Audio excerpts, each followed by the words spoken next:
Jadi kerudung itu mesti sebelah kanan dipegang begini.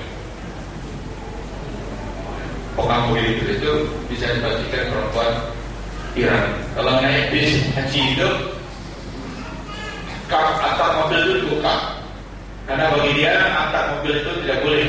Itu sama dengan peci. Jadi kalau orang yang pakai Arab itu kan nggak boleh pakai kopiah, pakai peci. Nah kalau masuk mobil itu atapnya dianggapnya sama dengan peci. Itu dibongkar. Tapi kalau masuk tenda boleh. Karena tenda juga ada pecinya juga. Apalagi kalau kita melihat sholatnya. Saya satu kali sholat zuhur dan asar di satu masjid di Hamburg di Jerman. Saya tidak tahu ini masjid siapa, tapi bagus masjidnya. Saya sholat zuhur, duduk dan mau bergabung. Tapi melihat cara sholatnya saya tidak jadi bergabung, malah saya duduk aja di belakang nonton. Karena saya tahu ini pasti Syiah. Saya nggak mau ikut. Mumpung ada tontonan hadis yang asli. Tapi kalau di muka mereka takiyah. Di situ kita lihat ya. Jadi yang dikatakan tadi kepala di tempat sujud itu harus ada batu tanah karena nggak boleh langsung.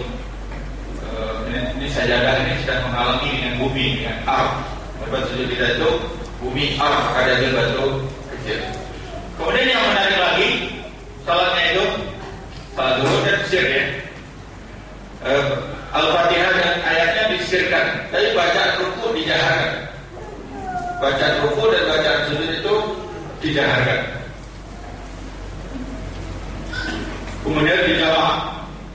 Zuhur dan asarnya langsung dijamaah. Nanti maghrib isya juga dijamaah. Nah, saya yakin betul dari bacaan saya bahwa ini memang Syiah.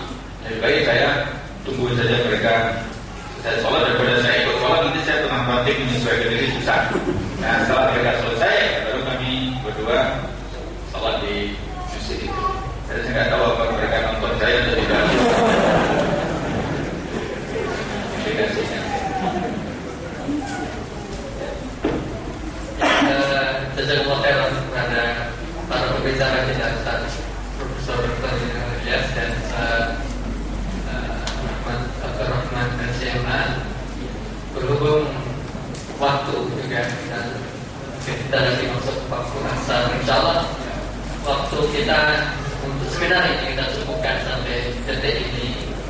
Sebagai kesimpulan, saya akan membacakan kembali karena apa yang disampaikan oleh Ustaz Junaid dari jawaban pertanyaan tentang sirat kotor dan seterusnya ini sama dengan apa yang jadi rekomendasi tadi. Kami bacakan karena posisi Ustaz Junaid juga di MUI pusat ini.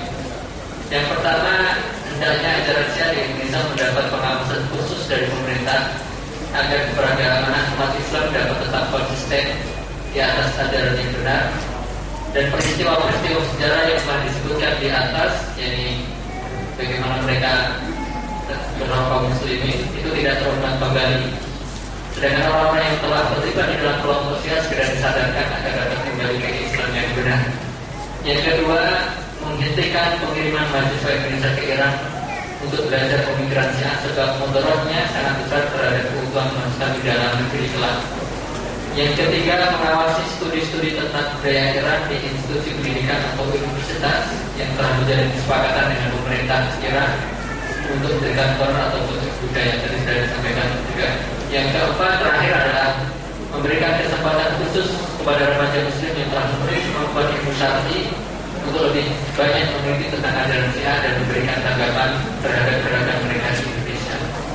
Bapak Ibu jamaah sekalian di berbagai rahimahullah, mungkin itu kesimpulan dan rekomendasi dari seminar ini insyaallah. Semoga kehadiran kita di sini mendapatkan pahala dari Allah Taala dan mendapatkan bekal ilmu untuk menghadapi atau ketika kita bertemu dengan orang Syiah. Mungkin saja dari saya di Imperator. Pranabnya saya mohon maaf. Subhanallah wa bihamdika asyhadu an la ilaha illa anta astaghfiruka wa atubu ilaik. Saya kembalikan kepada moderator. Assalamualaikum warahmatullahi wabarakatuh.